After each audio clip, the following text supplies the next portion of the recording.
மதுரை மண்ணில் விளையும் மல்லிப்பூ செல்லும் இடமெல்லாம் மனம் வீசும். வடிவ அழகும் வாசனையும் கொண்ட மதுரை மண்ணின் செல்ல மலர்கள்.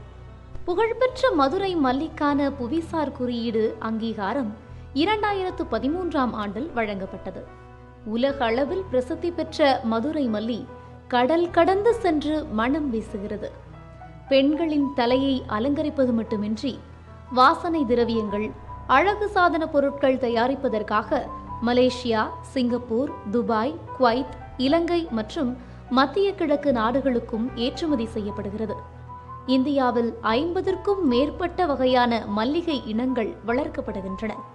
இந்தியாவில் மல்லிகை உற்பத்தியில் தமிழ்நாடு முதலிடத்தை பிடித்துள்ளது.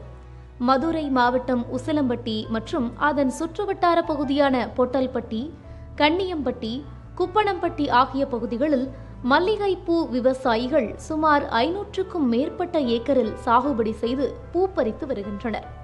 மழை காலத்தில் பூக்காது. மழை காலத்தில் இப்போ இந்த அதிகமாக பூக்கிற டயத்தில் விலை இருக்காது. எங்களுக்கு ஒரு சென்டிமீட்டரையோ ஏதோ இந்த இடத்துல அமைச்சு கொடுத்தாங்களாக்க எங்களுக்கு ஒரே மாமூலாக அந்த விலை போகும். அதனால் நாங்கள் என்ன இந்த அரசுக்கு தான் இதுக்கு ஒரு நடவடிக்கை எடுக்கணும். மல்லிப்பூவுக்கு உரிய விலை கிடைக்காத காரணத்தினாலும் பனிப்பொழிவு அதிகம் இருப்பதாலும் மல்லிகை பூ விளைச்சல் குறைவாகவே காணப்படுகிறது. தமிழக அரசு உடனடியாக விவசாயிகளின் நலன் கருதி உசிலம்பட்டி பகுதிகளில் குளிர்பதன சேமிப்பு கிடங்கும், நறுமண தொழிற்சாலை அமைக்க வேண்டும் என விவசாயிகள் தமிழக அரசுக்கு கோரிக்கை வைத்துள்ளனர்.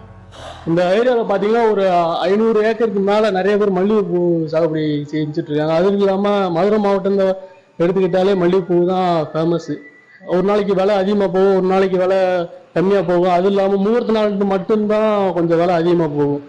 மற்ற நாள் பார்த்தீங்கன்னா விலை கொஞ்சம் கம்மியான ரேட்டில் தான் போகும். இந்த கரும்புக்கு, நெல்லுக்கெல்லாம் கொஞ்சம் மானியம் கொடுக்குறாங்க.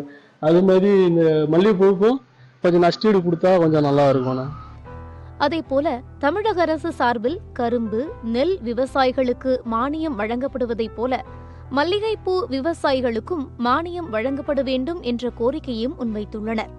சத்தியம் செய்திகளுக்காக ஃப்ரைடே ஃபார் ஃபார்மர்ஸ் இயக்கத்துடன் மதுரை மாவட்ட செய்தியாளர் கார்த்திக்.